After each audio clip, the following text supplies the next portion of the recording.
Erev Tov. Nous nous retrouvons comme tous les mardis soirs, Yom Shlishi Shur Palbokitov, pour l'étude de la Sikha du Rabbi, la Sikha Dvar Malchut, c'est-à-dire la Sikha que le Rabbi a prononcée dans les années 5751-5752, en date civile 91-92.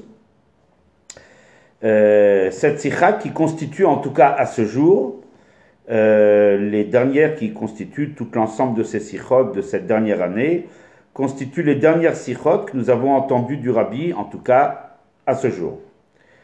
Dans ces sikhot, le Rabbi nous révèle beaucoup de secrets, va-t-on dire, et surtout beaucoup d'indications concernant notre travail, notre mission, qui est celle d'amener la Géoula Amitit Ve'Ashlema, la délivrance qui arrivera très rapidement, souhaitons-le, encore ce soir, avant même Yud Shvat, avant même la fête du Dishvat. On aura l'occasion de revenir, bien sûr, sur cette date très importante.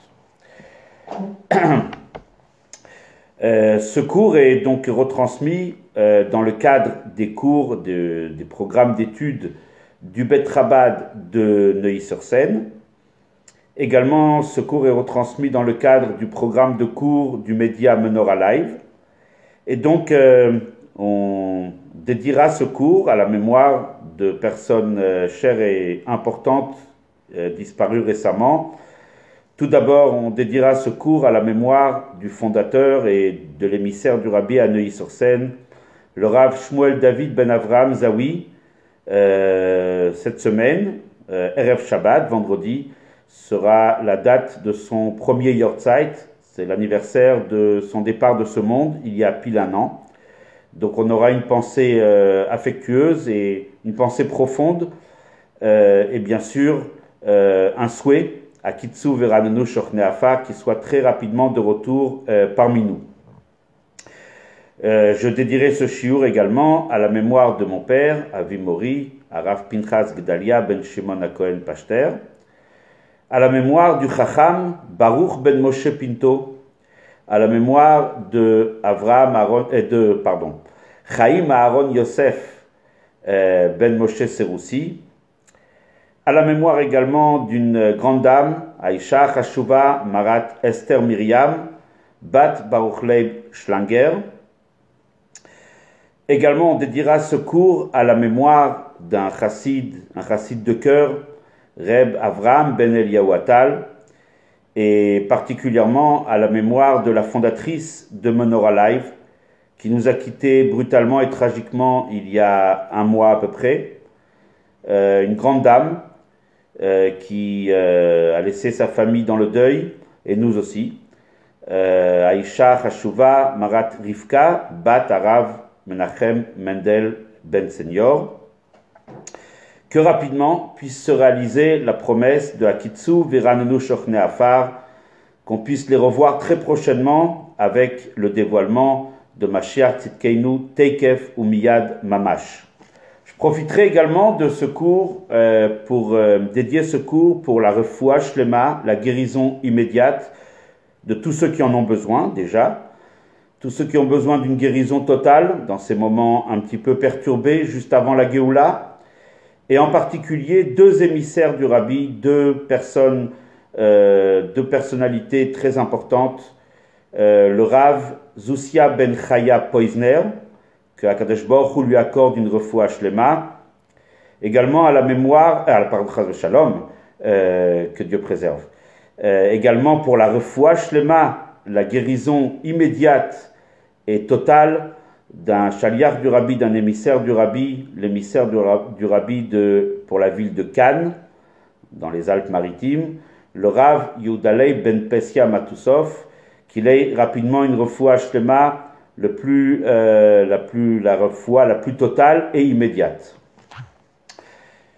Alors, cette semaine, nous allons étudier la sikha du Rabbi sur la paracha de Bo, notre paracha, Bo El Paro, qui est la paracha extraordinaire qui nous raconte tout d'abord les trois dernières plaies que Akadosh Baruch Hu a envoyées sur l'Égypte, Et ensuite, l'histoire extraordinaire, le point culminant, peut-être un des points les plus extraordinaires de l'histoire, de notre histoire, la sortie d'Égypte, qui est racontée dans notre paracha, Yetziat Mitzrayim.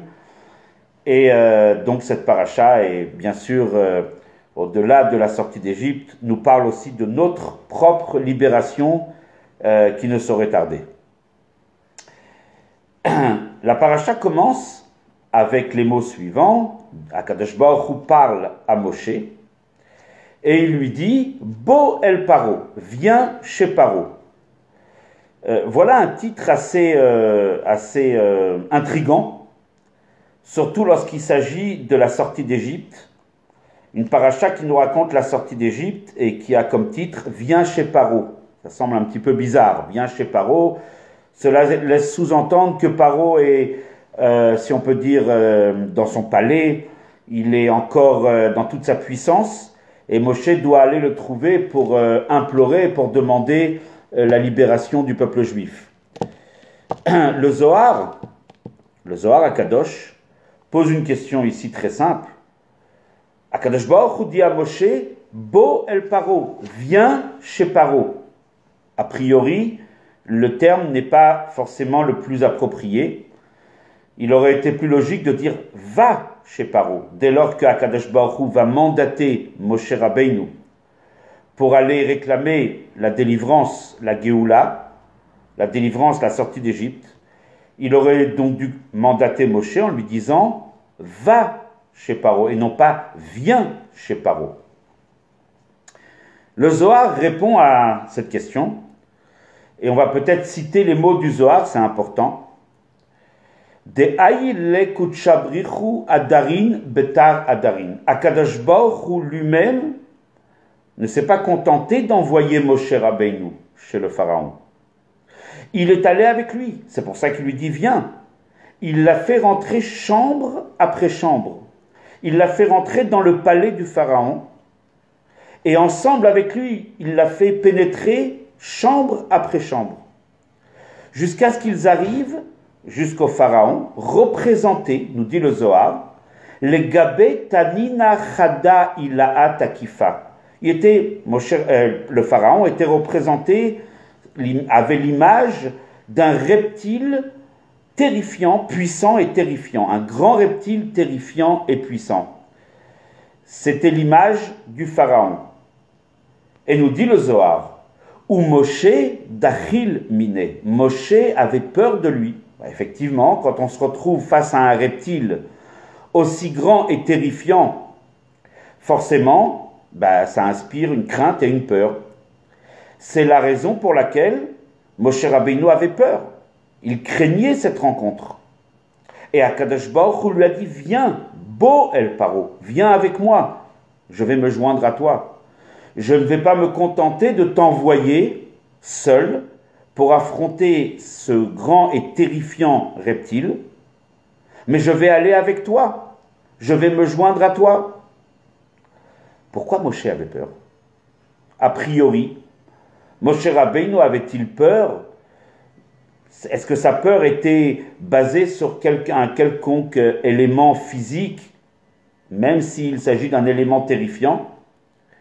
Nous dit le Zohar, Begin de Chamalei, parce que Moshe a vu, a aperçu, Mishtaresh Beshorashin Ilain. Il a vu que ce pharaon, représenté par un reptile grand et terrifiant, en fait, avait une origine très élevée. Il venait de très très haut.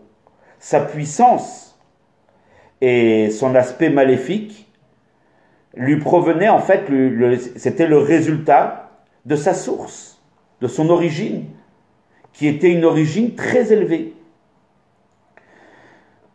Continue le Zohar. Vekutsha berichu et Akadosh Baruch Hu itz tarich. Il a eu besoin, le agachabei kerava. Il a eu besoin de mener contre lui, en lui-même, un combat. Akadosh Baruch Hu a dû combattre avec Moshe ce puissant pharaon, ce puissant reptile et terrifiant reptile. Il a dû mener un combat pour le vaincre. Le rabbi nous explique que, en fait, vu que Moshe a vu le Shoresh, l'origine céleste, l'origine très élevée du Pharaon, de ce terrifiant reptile, il fallait donc remonter à sa source, pénétrer, si on peut dire, à l'intérieur même du Pharaon, c'est-à-dire remonter à sa source. C'est toute l'idée que le Zohar nous décrit que Moshe Rabbeinu a été conduit par Akadosh Baruch Hu chambre après chambre, c'est-à-dire que Moshe a été guidé par Akadosh Baruch Hu et il a été invité par le Maître du monde. Il a été invité à rentrer et à pénétrer profondément dans le Shoresh, dans l'origine, dans la racine de ce pharaon terrifiant, afin de le combattre et afin de le conquérir et de gagner ce combat. C'est un passage du Zohar assez intéressant, et étrange aussi, et bien sûr qui nous explique, en tout cas, de façon simple, pourquoi Moshe avait peur, et donc la raison pour laquelle Akadosh Baruch Hu a dû dire à Moshe, non pas va, il ne l'a pas envoyé seul, il lui a dit viens avec moi. Je comprends que toi seul, tu ne peux pas mener ce combat, donc je t'invite à mener avec moi ce combat. 2 petites secondes.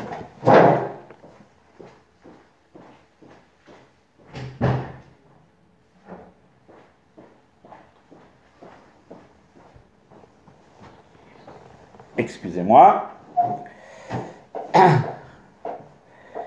Et donc, maintenant, on comprend un petit peu mieux quel est le sens de cette injonction de « Bo el Paro, viens chez Paro ».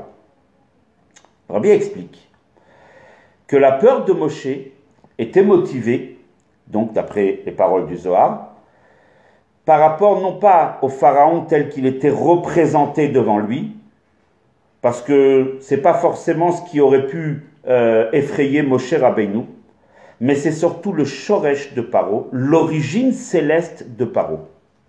Alors, il faut comprendre, comment on parle du pharaon?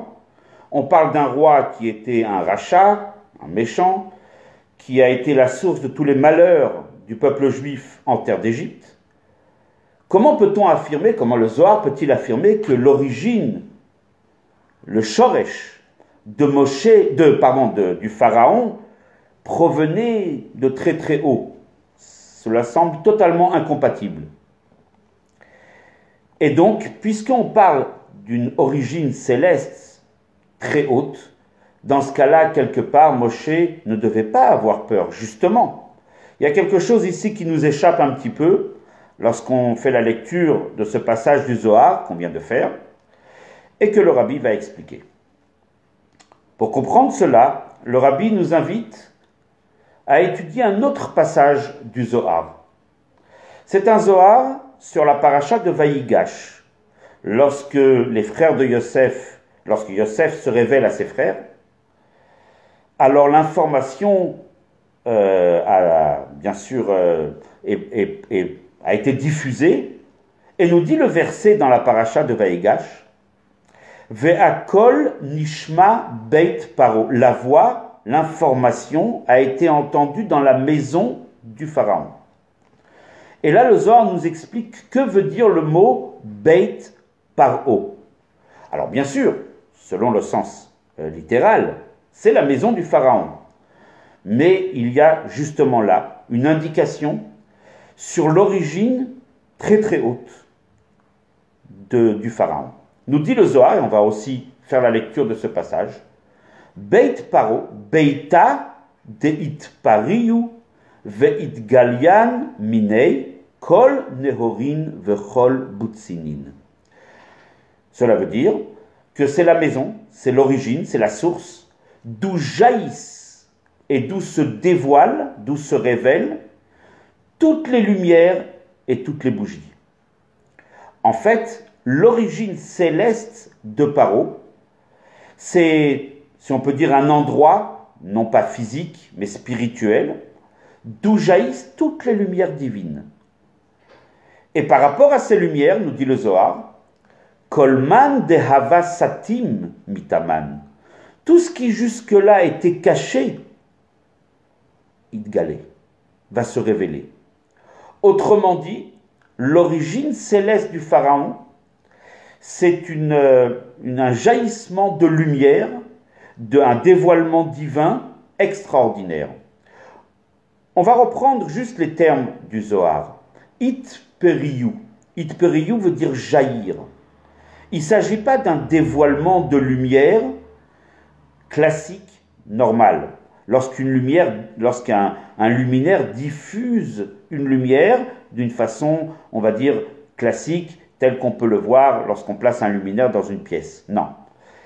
Il s'agit d'un jaillissement de lumière. Alors d'abord, nous dit le Zohar, Kol neorin vechol butzinin, toutes les lumières, y compris les lumières les plus grandes. La révélation divine la plus haute et la plus grande. Et pas de n'importe quelle façon ces lumières sont révélées, mais d'une façon de jaillissement. C'est-à-dire qu'il n'y a pas d'ordre. Il n'y a pas, comme on dit dans le Lachon de la Chassidoute, de Seder Ve'adraga. Il n'y a pas un ordre. Normalement, la lumière divine arrive dans le monde d'une façon mesurée. La raison est que cette lumière va, si on veut dire, passer de filtre en filtre. Elle va passer par un Seder, par un ordre bien précis, de façon à arriver en bas dans le monde d'une façon mesurée, d'une façon adaptée au monde. Justement, la maison de Paro représente ce jaillissement de lumière, c'est-à-dire c'est une lumière qui ne tient compte d'aucune limite, aucune barrière, c'est une lumière qui jaillit d'une façon puissante et qui dépasse tout ordre possible. On voit bien ici le mot it periyu qui veut dire jaillir, it periyu, periyu, c'est la même racine étymologique que paro. Paro, la racine, on sait très bien qu'en langue sainte, en Lachon HaKodesh, les mots, les racines de chaque mot, en général sont composés de 3 lettres. Paro, les 3 lettres qui composent la racine du mot paro, c'est P, Reish, Aïn. Para, qui veut dire aussi jaillissement. It, periyu, c'est le même terme. Donc nous dit ici le Zohar, que veut dire la maison de Paro? Veut dire quelque part un endroit, encore une fois ce n'est pas un endroit physique, c'est une origine divine très très élevée, c'est un niveau spirituel très élevé, c'est un monde spirituel très élevé, qui n'est même pas un monde, qui est au-dessus même de tous les mondes, d'où jaillissent periyu, comme le mot Paro, le pharaon, periyu, d'où jaillissent toutes les lumières. Alors justement, il faut comprendre, comment se fait-il que justement le pharaon sur terre, qui représente, si on peut dire, le rachat, le mécréant, le méchant le plus grand, l'absolu, comment à l'origine cela peut être, comment le Zohar peut affirmer que l'origine de ce pharaon c'est le jaillissement de toutes les lumières. Alors il y a un principe qui est longuement expliqué dans la Kabbalah et dans la Chassidoute, que justement, lorsqu'il s'agit d'une très grande Kedusha, d'une grande sainteté, d'une grande lumière, cette lumière ne peut pas être contenue dans un levouche, dans un habit, dans une structure classique. C'est la raison pour laquelle la seule façon pour cette lumière, si on peut dire, de pouvoir être contenue, de pouvoir parvenir, c'est justement lorsqu'elle doit s'habiller dans une matérialité, dans un gashmiyut, une matérialité très grossière et très épaisse. C'est pour cela que lorsque on peut voir un sujet paraissant tellement négatif, c'est en fait qu'il recèle en lui une origine divine, une origine extraordinairement élevée. C'est toute l'idée que, comme dit la Chassidoute, Maché Gavoa, Gavoa Beyoter, ce qui est le plus haut, Nofel Mata Mata Beyoter. On donne l'image, dans la Chassidoute, d'un mur de pierre qui, lorsqu'il va tomber, lorsqu'il va s'écrouler, les pierres les plus hautes vont tomber le plus loin. Ainsi, la Kedusha, la sainteté, la lumière divine la plus haute, va tomber dans la matière la plus grossière et la plus basse. C'est pour cela que justement, le paro de Kedusha, c'est-à-dire le jaillissement des lumières, ne peut se révéler dans le monde que justement lorsqu'il est caché, lorsqu'il est dissimulé totalement dans un sujet très négatif, très grossier et très épais. C'est la raison pour laquelle, justement, Moshe avait peur de ce pharaon. Il n'avait pas peur de son expression terrestre et physique et matérielle. Il avait peur justement de ce qu'il y a à l'intérieur, de ce qui se cache à l'intérieur, c'est-à-dire son origine divine, ce jaillissement absolu de toutes les lumières. Et pourquoi Moshe avait peur? Moshe a une grande neshama, a une grande âme, mais il est dans un corps. Il est habillé physiquement dans un corps humain. Moshe Rabbeinu s'interroge. Comment un corps humain, même si je suis Moshe Rabbeinu, comment ce corps humain qui est limité, comment pourrait-il supporter un tel jaillissement de lumière divine? C'est justement la peur de Moshe, c'est la crainte. C'est la raison pour laquelle Moshe dit le Zohar d'Achil Miné. Il avait peur du pharaon. Il n'avait pas peur de son expression physique. Il avait peur de ces lumières extraordinaires qui étaient dissimulées à l'intérieur même de ce reptile terrifiant. Et c'est pour cela qu'Akadosh Baruch Hu lui a dit « Bo el Paro, viens chez Paro. Je ne t'envoie pas tout seul. Je comprends bien que toi seul, tu ne peux pas aller l'affronter. Tu ne peux pas aller à la source de toutes ces lumières-là sans craindre. Je sais très bien que tu es habillé dans un corps humain et par conséquent, n'importe quel corps humain ne peut pas supporter un tel jaillissement extraordinaire d'une telle puissance divine. C'est pour ça que Moshe Rabbeinu a été invité par Akadosh Baruch Hu. Akadosh Baruch Hu lui a dit « Bo el Paro, viens avec moi, je vais te faciliter, je vais te rendre possible cette mission. » La question qui se pose. Ok, on comprend maintenant un petit peu la crainte de Moshe et on comprend donc l'expression du verset « Bo el Paro, viens chez Paro ». Mais pourquoi Moshe, au fait, avait besoin d'aller puiser ces lumières au plus profond du pharaon? Et pourquoi maintenant? Pourquoi pas avant? Qu'est-ce que Moshe avait tellement besoin à ce moment précis de l'histoire, juste avant la sortie d'Égypte, d'aller chercher ces lumières extraordinaires, ce jaillissement de lumière qui était contenu, qui était caché, dissimulé à l'intérieur du pharaon représenté par ce grand et terrifiant reptile? Pourquoi précisément à ce moment-là? La réponse est très simple. La réponse est très simple. Justement, la paracha nous raconte la sortie d'Égypte. L'étape ultime, avant la sortie d'Égypte, l'étape déterminante de la sortie d'Égypte, est justement cette entrée de Moshe à l'intérieur du palais du pharaon, pour aller amener la Géoula, la libération des enfants d'Israël.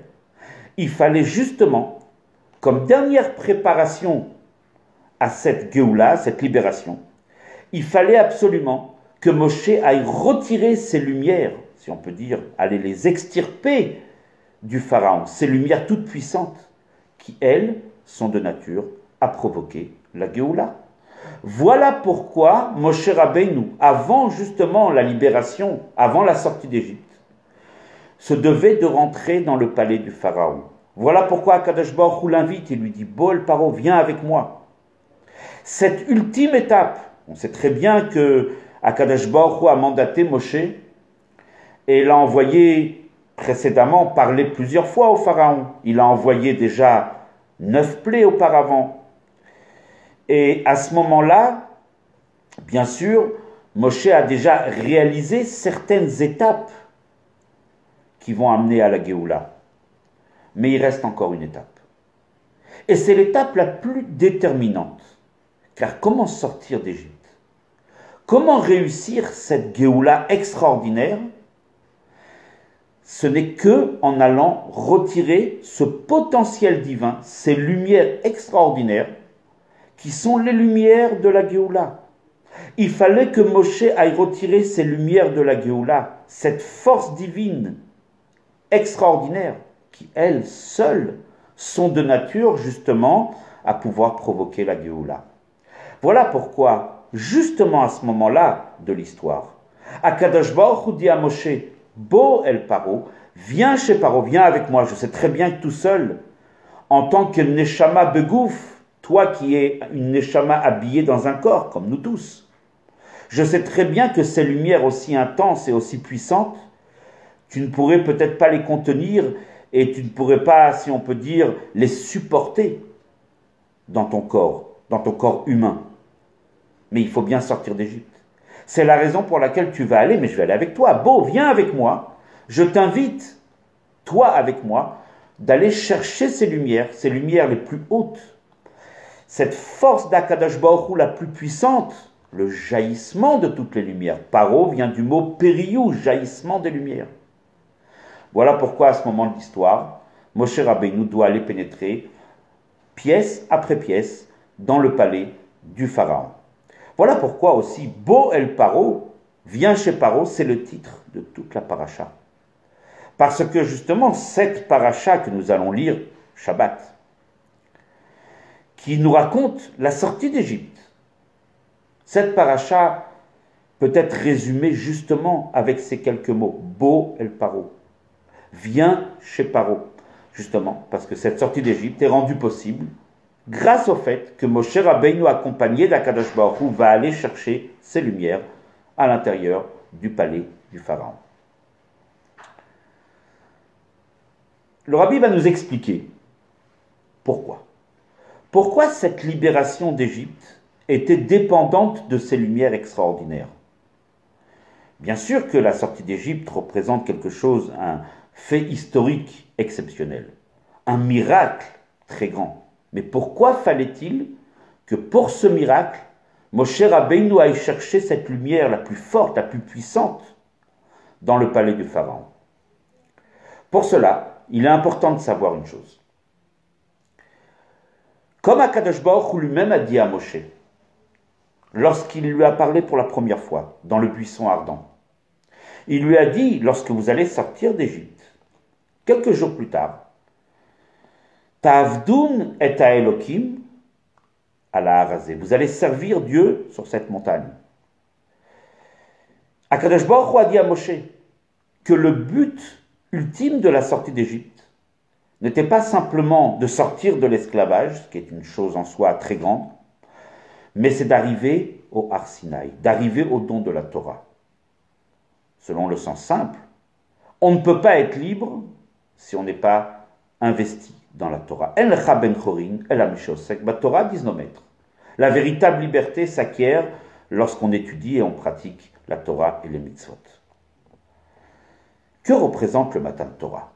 Alors ce thème-là, on l'a expliqué, le Rabbi l'a expliqué précédemment dans plusieurs sikhot, y compris dans la sikha de la semaine dernière. On va revenir un petit instant sur l'idée du Matan Torah. A priori, le Matan Torah n'est pas un événement, si on peut dire, je dirais pas majeur, si, mais qu'y a-t-il de nouveau dans le Matan Torah au moment du don de la Torah?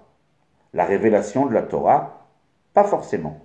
On sait très bien que les patriarches étudiaient la Torah. Nos maîtres nous disent dans plusieurs endroits, dans le Midrash, dans le Talmud, que les patriarches, Abraham, Yitzhak, Yaakov et les matriarches, étudiaient la Torah, pratiquaient la Torah et les mitzvot. Autrement dit, la Torah et les mitzvot étaient déjà révélées. Même les Bnei Israël en terre d'Égypte, ils avaient certaines mitzvot. Également, au moment de la sortie d'Égypte, déjà, ils ont reçu quelques mitzvot de la Torah. Déjà, le Korban Pessah, le sacrifice de l'agneau pascal. Donc, ils avaient déjà accès, déjà les Avot, les patriarches avaient accès à toute la Torah, mais les Bnei Israël aussi avaient eu déjà connaissance, même avant d'arriver au Matan Torah, Akadosh Baruch Hu leur a déjà révélé la mitzvah du Shabbat. Alors en quoi le Matan Torah représente cet événement majeur et surtout nouveau par rapport à ce qui existait avant? Alors pour cela, La Kabbalah, la Chassidoute, nous explique que Matan Torah, c'était bien plus qu'une simple révélation d'une Torah, on va dire théorique. Le Matan Torah était un événement exceptionnel.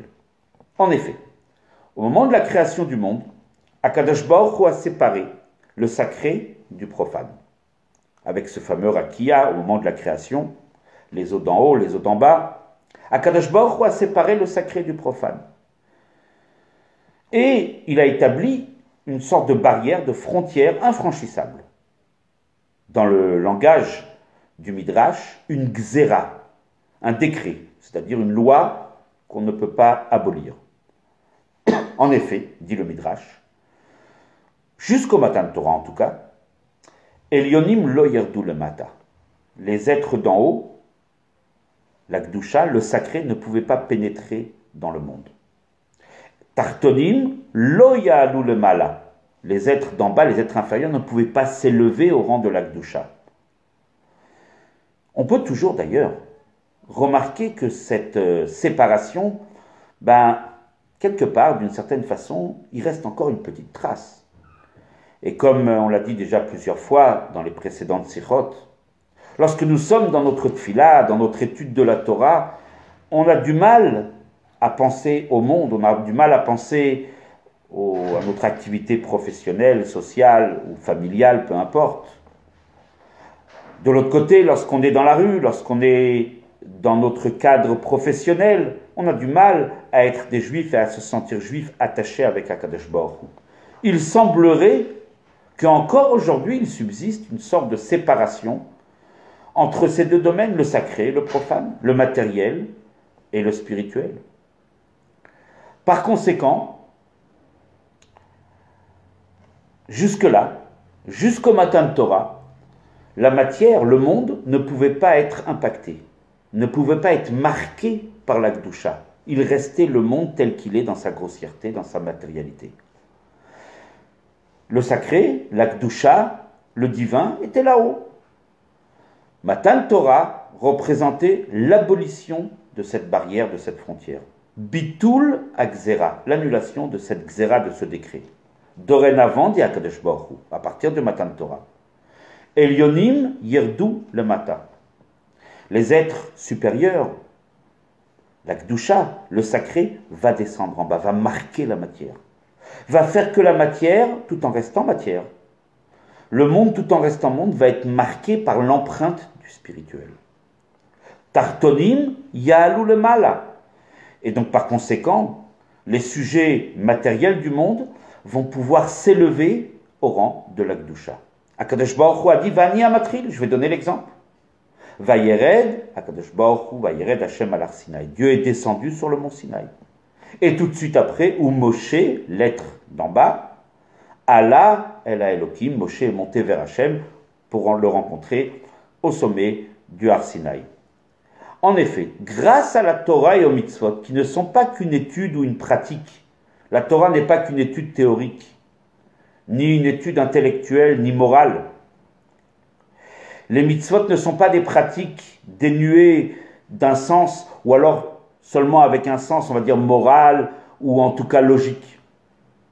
La Torah et les mitzvot représentent cet outil obligatoire, cet outil indispensable qui va permettre justement de réaliser ce pourquoi il y a eu le Matan Torah. C'est-à-dire, avec la Torah et les mitzvot, qu'un juif va étudier et va pratiquer, il va dorénavant être capable d'amener le sacré au cœur même du monde, au cœur même de ce qui était le profane. Et par conséquent, élever le profane au niveau de la Gdusha, de la sainteté. C'est le sens de toutes les mitzvot que nous pratiquons. Lorsque nous prenons un morceau de cuir pour en faire une paire de téphilines, et pour accomplir la volonté divine, on a là un exemple extraordinaire justement de cette harmonie, de cette fusion entre le sacré et le profane. Ce qui était profane, ce qui était un simple morceau de cuir physique et matériel, va devenir dorénavant impacté, imprégné par la Gdusha, par la sainteté, et il va s'élever au rang de la Gdusha. Comment nos sages appellent les objets avec lesquels nous pratiquons les mitzvot? Chefza de Gdusha, des objets de sainteté. Il en va de même pour la mezouza, Il en va de même pour tous les objets. Lorsque nous allumons notre petite bougie de Shabbat, lorsque les femmes vont allumer les bougies de Shabbat, cette petite bougie, qui est une bougie matérielle, va devenir le support de la Kedusha.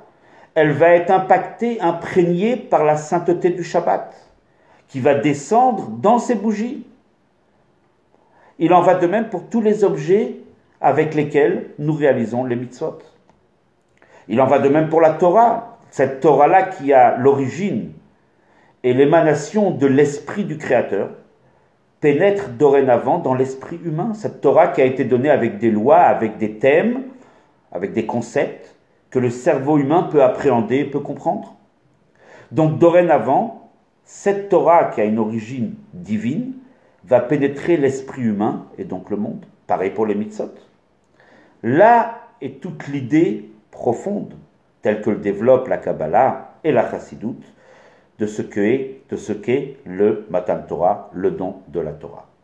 Autrement dit, il s'agit d'un chibour, non pas simplement d'un mariage, mais même d'une fusion. Dans un premier temps, bien sûr, il y a un rapprochement, il y a un lien, et ensuite il y a une fusion entre le haut et le bas, entre Dieu et le monde.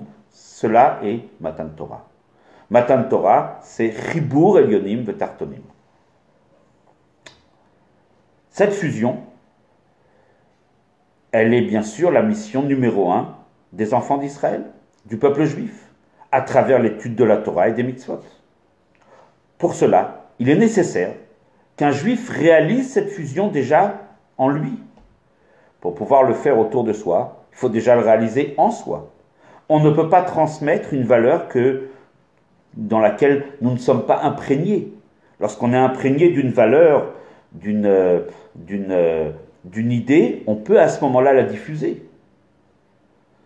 Pour cela, il est nécessaire que les Bnei Israël, que les enfants d'Israël, que le peuple juif, que chaque juif et chaque juive, puissent réaliser cette harmonie, cette fusion du sacré et du profane dans ce qui constitue un petit monde qu'est chaque juif. Effectivement, nous avons en nous deux éléments, le corps physique et l'âme spirituelle. Nous avons en nous le sacré et le profane.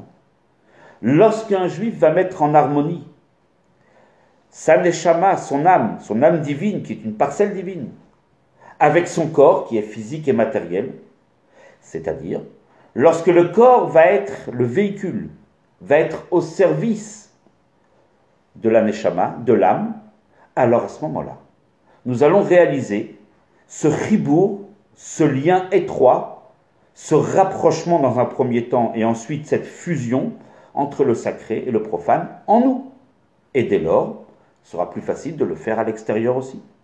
C'est la raison pour laquelle on ne doit jamais oublier, comme on le dit le matin, Neshama, Torah, Shenatatabi, une Neshama pure tu as donné en moi. On dit dans le Modéani également, on parle souvent de cette Neshama, car forcément, pas toujours on en a conscience. Il est important de se le rappeler, de rappeler que nous avons une Neshama en nous, comme dit le Admor Hazaken dans le Tanya, Chelek Elokam Imal Mamash, une partie véritable, intégrale d'Akadosh Baruch Hu. Nous avons un morceau de divinité, si on peut le dire ainsi, à l'intérieur de chacun d'entre nous. Et c'est cette Neshama qui doit être en harmonie avec le corps.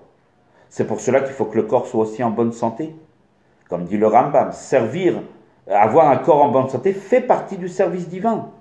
Parce qu'on ne pourrait pas réaliser les mitzvot. Nous ne pourrions pas étudier la Torah si nous n'avons pas un corps pour cela.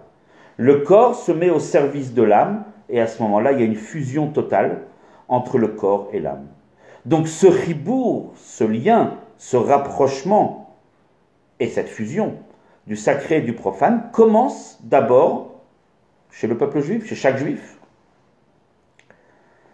Et c'est ce qui s'est passé au Matan Torah. Au moment de Matan Torah, lorsqu'Akadosh Baruch Hu a levé cette barrière, lorsqu'il a aboli ce décret, et lorsqu'il a déclaré Elyonim yirdu le mata, le sacré va descendre en bas. Tartonim ya'ale le mala.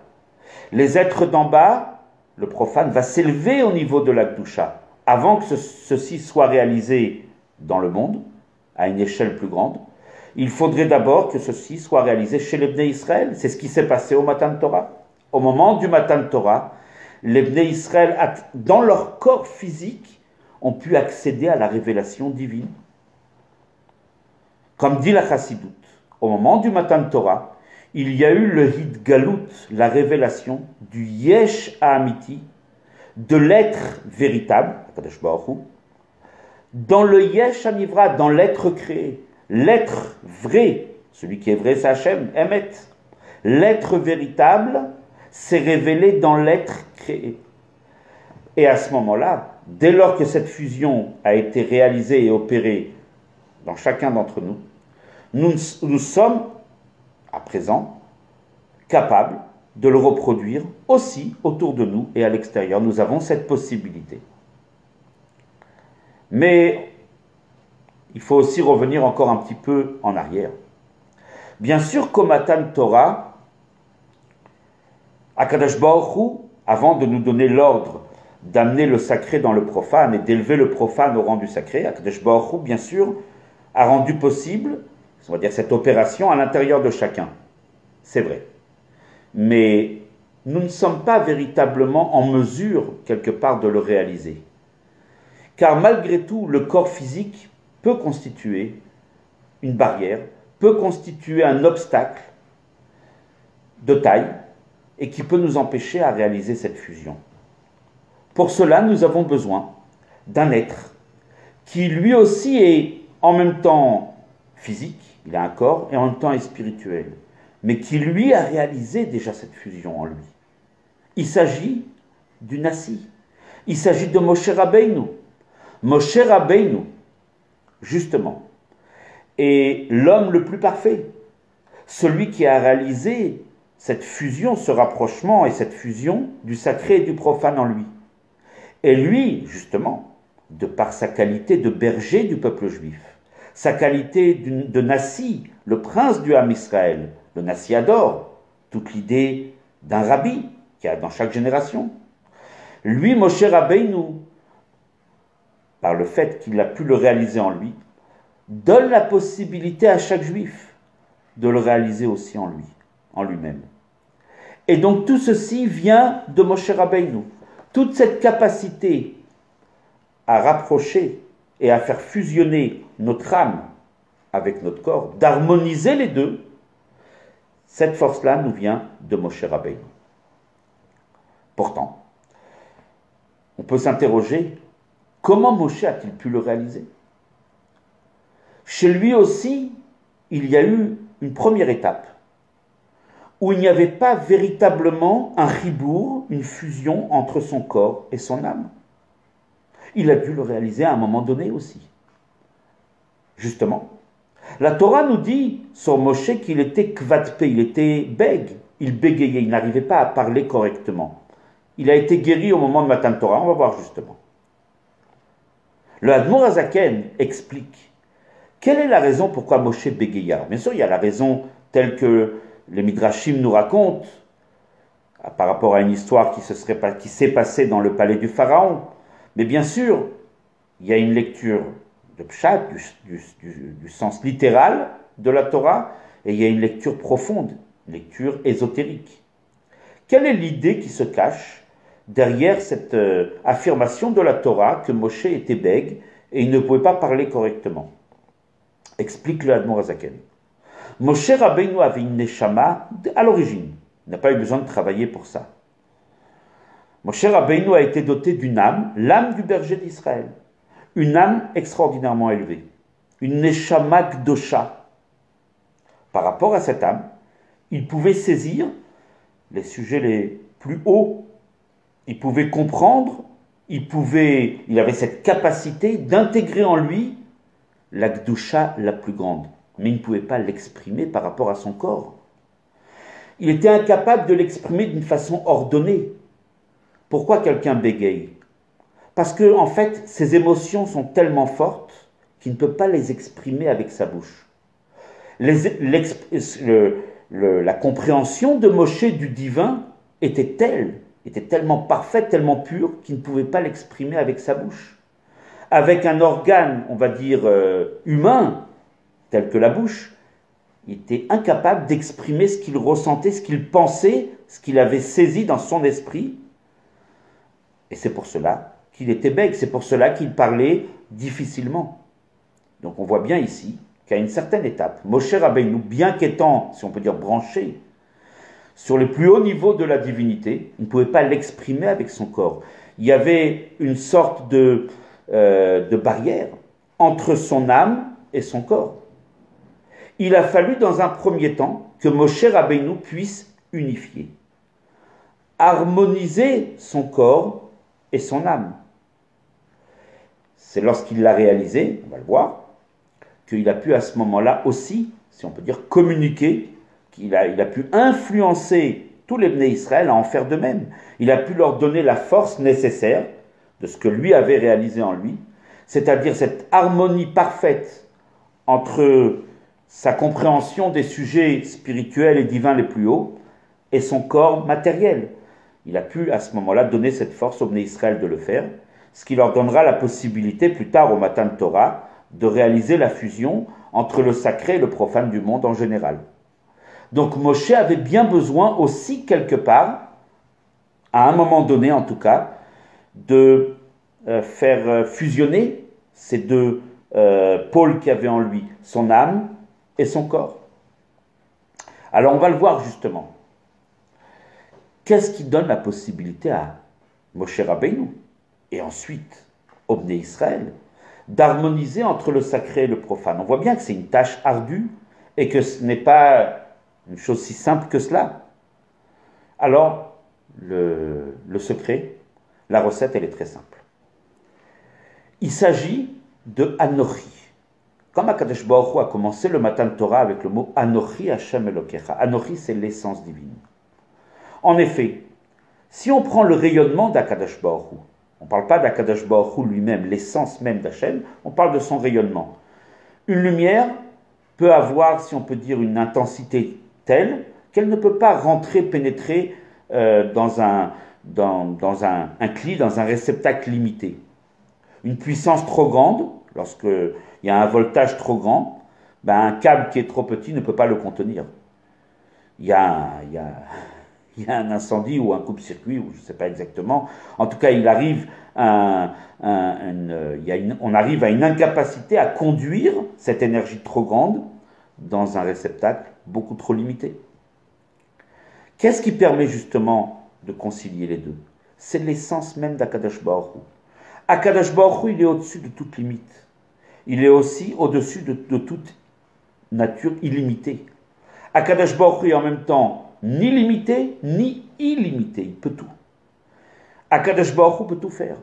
Il peut en même temps être illimité, ça tout le monde le comprend, mais il peut aussi être contenu dans une limite. Akadosh Baruch Hu peut faire ce qu'il veut. Si on regarde, et si on prend l'essence divine permet justement de réaliser ce qui semble être tellement inconciliable. Et justement, c'est la raison pour laquelle, au moment du Matan Torah, Akadosh Baruch Hu s'est exprimé en disant Anochi Hashem Elokecha. Il y a eu une révélation de l'infini. Par rapport à l'infini, tout est possible. Il n'y a aucune limite, aucune barrière. Quand bien même s'agirait-il d'harmoniser, de faire fusionner deux thèmes qui sont tellement contradictoires, antinomiques, comme le sacré et le profane, le corps et l'âme. C'est la raison pour laquelle, au Matan Torah, il y a eu la révélation de l'infini. C'est ce qui a permis justement, d'abord l'harmonie à l'intérieur même des Bnei Israël, leur corps et leur âme, ce qui leur a permis par la suite de reproduire ceci également dans le monde. Mais on a dit que avant cela, ils ont dû passer par une préparation qui était, si on peut dire, la transmission de cette capacité par Moshe Rabbeinu. Or, Moshe Rabbeinu lui-même, on l'a dit tout à l'heure, qu'il avait cette incapacité, puisque lui-même était bègue, il n'arrivait pas à exprimer avec l'organe de la parole, un organe physique, il n'arrivait pas à l'exprimer, ce qu'il ressentait, ce qu'il comprenait dans la spiritualité, dans la divinité. Alors comment Moshe a-t-il pu réaliser ceci? Bien sûr que Cette réalisation, comme on l'a dit, a été opérée au moment du Matan Torah. Mais il fallait une préparation à cela. C'est la raison pour laquelle Akadosh Baruch Hu a dit à Moshe Rabbeinu, Bo el Paro, justement, avant même la sortie d'Égypte, qui a pour but le don de la Torah, il faut déjà un travail préparatoire. Et c'est pour cela que tu vas venir avec moi chez le Pharaon. Tu vas puiser à l'intérieur son shoresh, sa racine très élevée, qui, comme on l'a dit, comme le Zohar l'a dit, représente le jaillissement de toutes les lumières. Ces lumières de l'infini. Tu vas pouvoir prendre ces lumières qui sont à l'intérieur du Pharaon et tu vas les intégrer à l'intérieur. Une fois que tu vas puiser ces lumières en toi, tu vas être capable d'harmoniser ton corps et ta neshama et ton âme. Dès lors, tu pourras aussi le transmettre au Bnei Israël. Tu pourras aussi les préparer au Matan Torah. Bien sûr que le Matan Torah représente cette fusion totale par le dévoilement, justement, comme on a dit, de Anochi. Mais il fallait pour ça se préparer. Chaque chose vient avec un travail. Akadosh Baruch Hu a choisi, et c'est la volonté du Créateur, qu'une chose ne vient pas comme ça gratuitement. Il faut pour ça travailler, il faut pour ça faire un effort. Quel est l'effort qu'un juif doit faire? C'est une préparation. Cette préparation ne peut se faire que par l'intermédiaire de Moshe Rabbeinu. Moshe Rabbeinu lui-même avait besoin d'abord de le réaliser en lui, donc c'est la raison pour laquelle Dieu l'invite à aller dans le palais du Pharaon et à puiser ces lumières infinies, ce jaillissement de lumière totale, pour l'intégrer en lui, pour ensuite lui-même faire fusionner son âme et son corps, ensuite pour préparer les Bnei Israël à cela, pour ensuite arriver au Matan Torah, où là, Akadosh Baruch Hu, par la révélation de Anochi, de l'infini, va permettre au Bnei Israël de le finaliser totalement, parce qu'il faut finaliser cette opération. On sait très bien aujourd'hui avec l'informatique qu'on peut entreprendre une démarche, mais il faut finaliser aussi. Donc on va reproduire un petit peu cet exemple, ce modèle. Dans un premier temps, il fallait opérer cette fusion, et ensuite la finaliser au moment de Matan Torah. Donc là, on comprend pourquoi Akadosh Baruch Hu a dit à Moshe, Bo el Paro. D'ailleurs, on pourra remarquer, comme on l'a dit, qu'au moment où Moshe Rabbeinu a pénétré dans le palais du Pharaon, et ce afin de commencer ce travail préparatoire de fusion, aller rechercher cette lumière infinie pour faire fusionner le corps et l'âme, puisque sans cette lumière infinie, on est incapable de le faire, c'est trop difficile. Il s'agit encore une fois de deux sujets complètement antinomiques. Donc pour pouvoir approcher le corps et l'âme, il faut pour cela on a besoin pour cela, il est nécessaire d'avoir la force de l'infini. Et c'est justement ce que Moshe va chercher dans le palais du Pharaon. Mais on a dit que ceci était un travail préparatoire à ce qui va se passer beaucoup plus tard, au moment de Matan Torah, où là il y aura la révélation de l'infini. Et c'est la raison pour laquelle Moshe Rabbeinu, quelque part lui-même, son corps et son âme n'ont pas fusionné totalement avant Matan Torah. C'est la raison pour laquelle il bégayait encore jusqu'au Matan Torah. Et il avait besoin d'Aaron qui soit son prophète, qui soit son interprète. Parce que cette fusion n'était pas encore totalement réalisée chez Moshe lui-même. Ce n'est qu'au moment de Matan Torah, où il y a eu la révélation de l'infini, Anochi Hashem Elokecha. Par cette révélation totale et définitive, cette finalisation de cette opération, au moment du don de la Torah, que Moshe, effectivement, disent nos sages, a été guéri totalement. Et là, il pouvait parler normalement. Donc, on comprend, le Rabbi nous explique profondément quel est le sens de Bo el Paro. Très bien. Alors, jusque-là, c'est parfait. On a un petit retour historique extraordinaire. Mais ceci, bien sûr, concerne les Bnei Israël il y a 3333 ans. On sait très bien que la Torah nous parle à nous, à chacun d'entre nous, aujourd'hui dans l'année Tafshin Pebet. Qu'est-ce que cela me concerne? Très simplement. Au moment du Matan Torah aussi, ce n'est pas encore finalisé.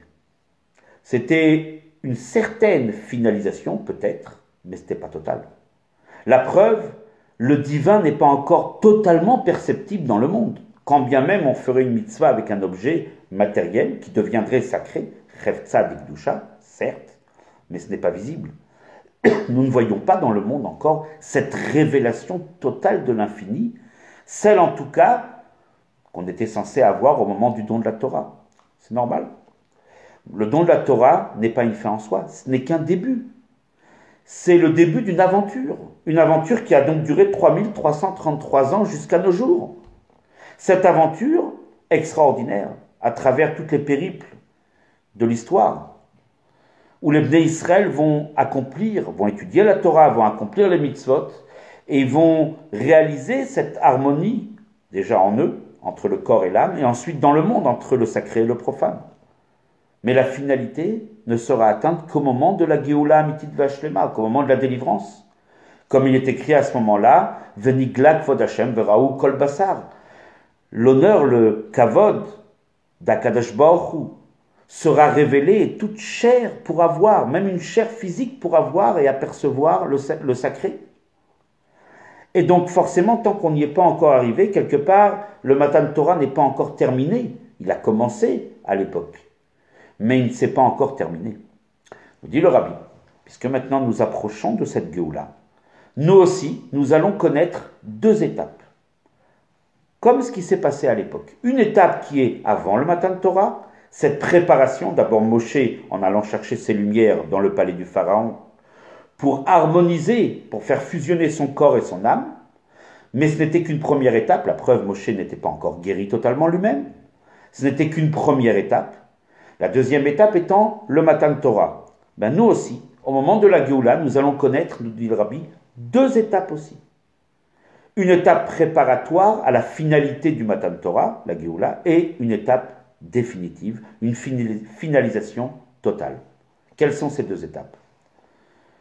Pour faire très simple, le Rabbi nous dit, la première étape, c'est le précédent Rabbi, Rabbi Yosef Yitzhak, qui a quitté ce monde le 10 Shvat. Donc dans une semaine, nous allons célébrer cette date importante. Il y a de cela 72 ans. Et la deuxième étape est la suite de la Nessiout, la suite de l'œuvre du précédent Rabbi, à travers notre Rabbi. En effet, nous dit le Rabbi, que s'est-il passé le 10 Shvat de l'année Tafshin Yud 1950, 5710? Que s'est-il passé? Le Rabbi précédent, comme chaque Rabbi de chaque génération, qui est le prolongement de Moshe Rabbeinu, comme dit le Tikkun Zohar, dans chaque génération, il y a un prolongement de Moshe, Pashtuta de Moshe, Bechol, Dara, Vedara. Ce prolongement de Moshe qu'était le Rabbi précédent, a quitté ce monde, a quitté son enveloppe corporelle pour monter dans les sphères supérieures. Comment peut-on appeler ça? Bo El Paro. Moshe Rabbeinu de la génération passée, le Rabbi Yosef Yitzhak, le Rabbi précédent, est parti chercher des lumières très très hautes tout là-haut. Ce n'était pas un départ, ce n'était pas une fin de son œuvre. Au contraire, il est parti chercher ces lumières. C'était l'étape préparatoire au Matan Torah. C'était la première étape où Moshe est invité par Akadosh Baruch Hu. Bo El Paro, viens prendre ces lumières de l'infini qui permettent justement d'harmoniser le sacré et le profane. Puisqu'on arrive maintenant à cet aboutissement du Matan Torah, cela se reproduit encore une fois. Maintenant, puisqu'on arrive à la fin, au début il fallait cela, et à la fin aussi. Donc c'est pour cela que Moshe Rabbeinu de la génération, le précédent Rabbi, est parti là-haut chercher les lumières, ces lumières infinies, Itperiyu Kol Neorin, ce jaillissement de lumière qui vont permettre d'harmoniser, et cette fois-ci d'une façon définitive et surtout visuelle, visible, d'harmoniser le sacré et le profane, le corps et l'âme. Tous les ans, nous dit le Rabbi, lorsque nous célébrons la Iloula du précédent Rabbi, on sait très bien que la Iloula d'un tzaddik, à ce moment-là, son œuvre, tout ce qu'il a réalisé pendant sa vie, s'élève encore davantage, d'année en année, chaque année un peu plus. Donc chaque année, nous dit le Rabbi Yosef Yitzhak, le Rabbi précédent, s'élève et connaît un beau El Paro encore plus intense et encore plus fort. Adarin, Betar, Adarin. Pièce, chambre après chambre. Il arrive jusqu'au niveau le plus haut. Et il le transmet au Bnei Israël comme Moshe, lorsqu'il est parti chercher cette lumière dans le palais du Pharaon.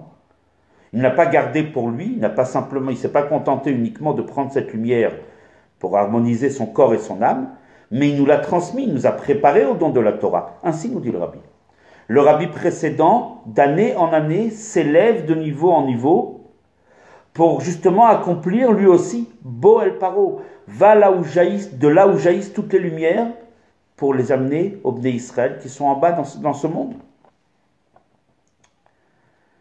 Néanmoins, à l'image de ce Bo El Paro qui a précédé la sortie d'Égypte et le don de la Torah, on a bien vu que ce n'est pas encore, si on peut dire, on n'était pas encore arrivé à la perfection de cette harmonie. La preuve, Moshe ne parlait pas.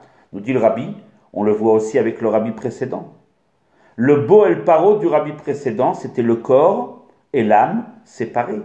Dorénavant, après le Dishvat de l'année 5710, Tafshin Yud, 1950, le Rabbi précédent a quitté son corps. Son âme s'est élevée, Bo El Paro, mais il n'y avait pas cette harmonie entre le corps et l'âme.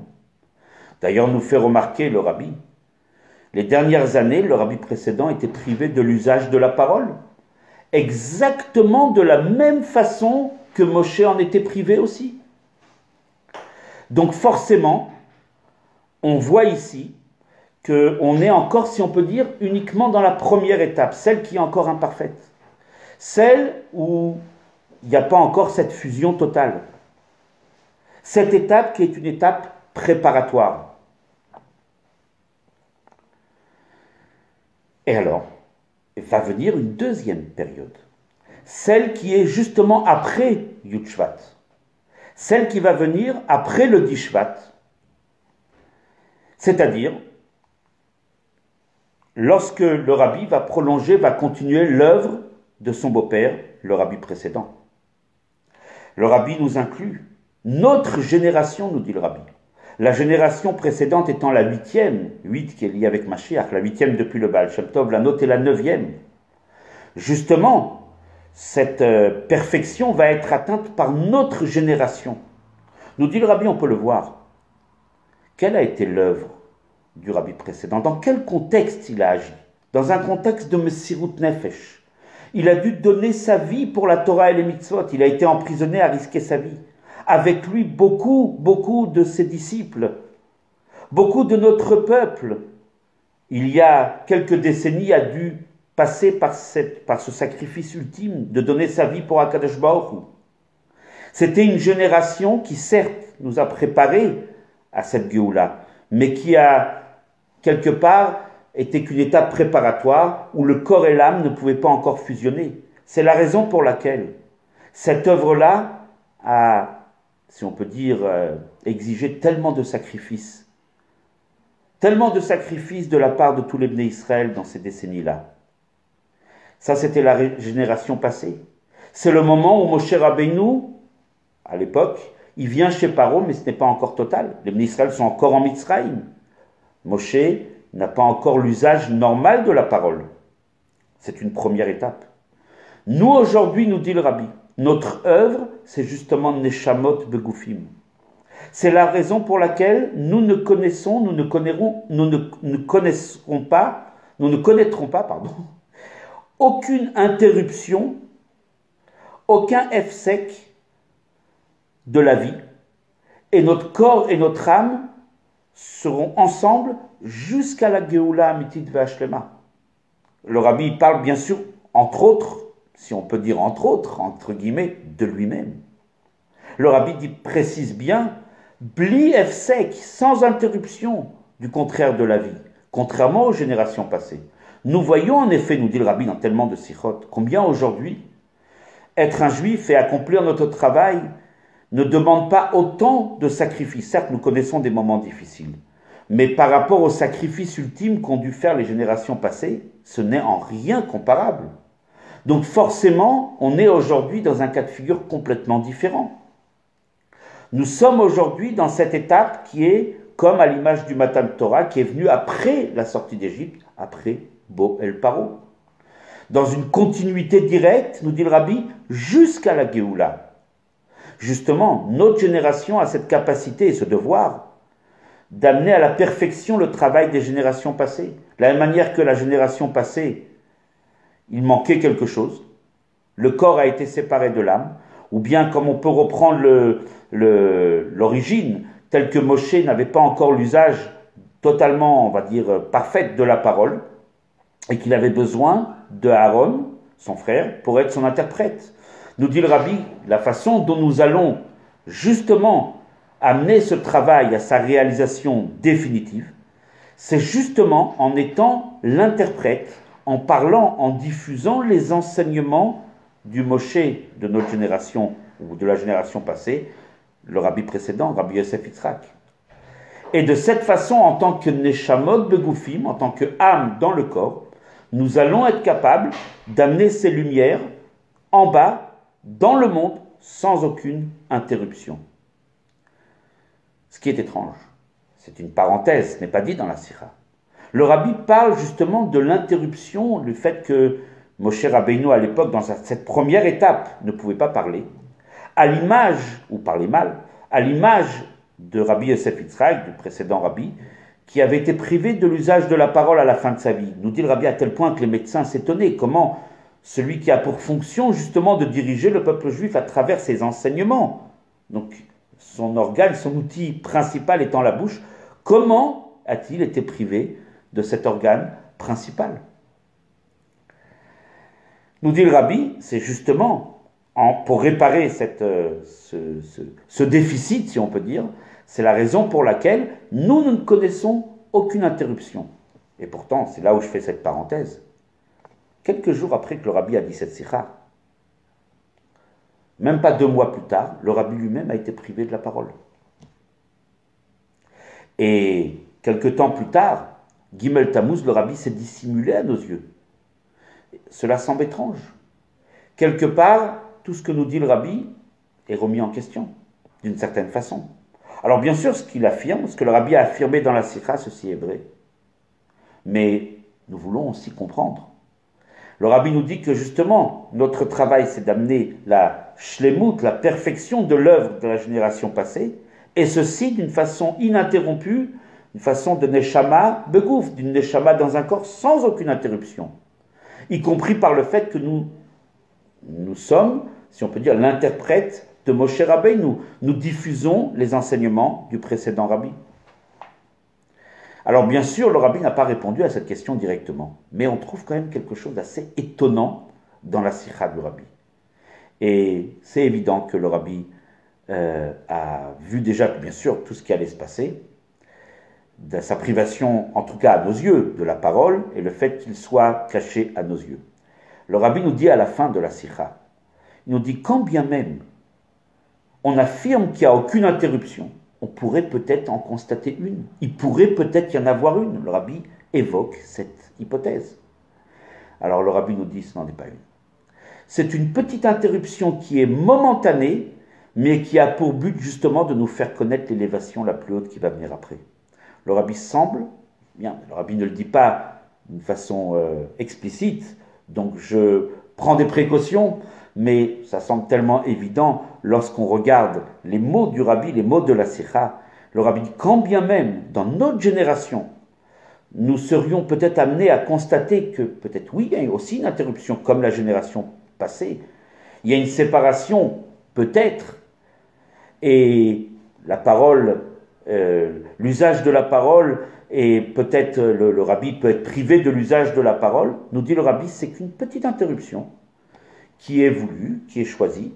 Le Rabbi ne nous dit pas la raison, mais il nous dit simplement, par le fait que nous allons continuer cette œuvre et la diffuser, la raison pour laquelle nous étudions ces sikhot justement, nous allons amener justement à la fin, si on peut dire, de cette petite interruption, de ce petit moment, enfin c'est un petit moment qui dure déjà près de 30 ans quand même, où nous ne voyons pas le Rabbi, mais on doit savoir que, comme le Rambam nous l'enseigne, Achakelo b'chol yom sheyavo, un juif a cette capacité d'être entêté, Am que Sheoref, et donc de réclamer à Kadosh Baruch Hu que tout ce qui nous a été dit par le prophète de la génération se réalise immédiatement, Teikef ou Miyad Mamash, et que véritablement après cette petite interruption, durant laquelle nous n'avons pas avec nos yeux vu le Rabbi, ou nous ne l'avons pas entendu, comme le Rabbi lui-même dit dans la sikha à la fin, cette petite interruption a pour but justement d'amener l'élévation la plus grande, que cette élévation puisse arriver le plus rapidement possible, Teikef ou Miyad Mamash, avant même Yud Shvat, avant de célébrer les 72 ans du départ de ce monde du précédent Rabbi et les 72 ans de la Nessiout du Rabbi, avant même cette fête de Yud Shvat, que nous puissions voir avec nos yeux le Rabbi précédent, tous les tzadikim, tous les êtres chers qui ont disparu ces derniers temps et avant et dans toutes les générations, avec la réalisation de la Géoula Amitit ve'ashlema tekef umiyad mamash, Yechi Adoneinu Moreinu ve'Rabbeinu Melech HaMashiach l'Olam Vaed.